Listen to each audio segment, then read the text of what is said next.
Good morning, Year 7. I hope you're well and having a lovely day. Please could you write the date and title? The title is Piper at the Gates of Dawn. And for your do now, please could you match up the quotes to the correct character? So could you write out all the quotes, and next to each quote, write the character who says that quote. Pause the video to do this now. So I've put them in columns, so you know which character said each quote. So can you make sure you have them all written down with the correct character?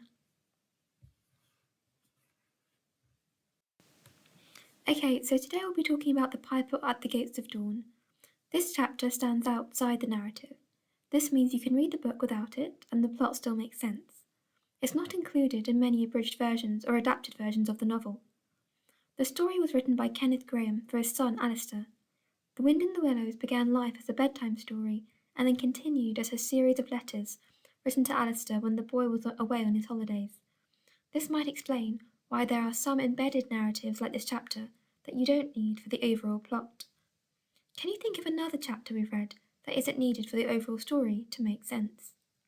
Pause the video to jot down your ideas. So it's chapter 5, Dulce Domum.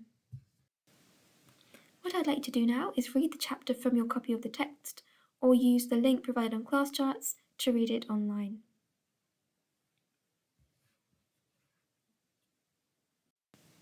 Okay, so now let's explore how this chapter creates a mystical effect as the animals row to find Portly. Read the extract provided and highlight the examples of pathetic fallacy used. So you could highlight that in your copy of the text, or you could write them out if you don't have your own copy. Why do you think pathetic fallacy is especially important in this chapter? So remember, you're highlighting in your novel or you're writing them out. Pause the video to do this now. So please take a moment to read through the examples on the slide. Make sure you have them highlighted or written out, please. So in terms of why it's important, the switch between the moon and sun becomes a moment of transition where anything can happen. The light is somehow different and familiar places look strange and changed.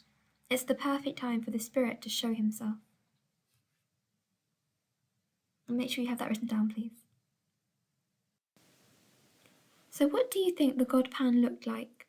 What I'd like you to do is reread this section on the slide and draw a picture of Pan, annotating your drawing with quotations that describe his appearance and highlighting the most powerful words. So let's read through it together.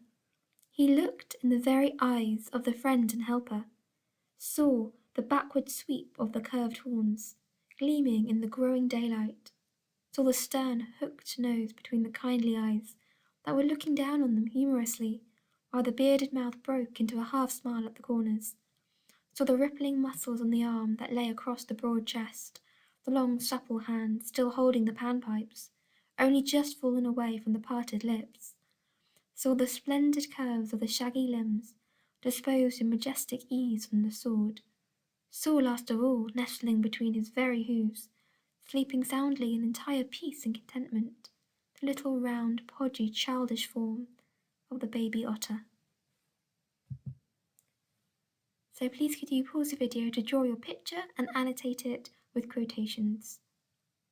Also, make sure you've highlighted the most important words in your copy of the text. If you don't have a copy, then you can just write them out in your book. Pause the video to do this now.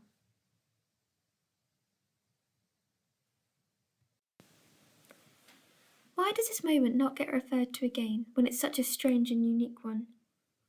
As they stared blankly, in dumb misery deepening as they slowly realized all they had seen and all they had lost, a capricious little breeze dancing up from the surface of the water tossed the aspens, shook the dewy roses, and blew lightly and caressingly in their faces. And with its soft touch came instant oblivion. From this is the last best gift that the kindly demigod is careful to bestow on those whom he has revealed himself in their helping, the gift of forgetfulness, lest the awful remembrance should remain and grow and overshadow mirth and pleasure, and the great haunting memory should spoil all the afterlives of little animals helped out of difficulties, in order they should be happy and light-hearted as before. So pause the video to answer the question.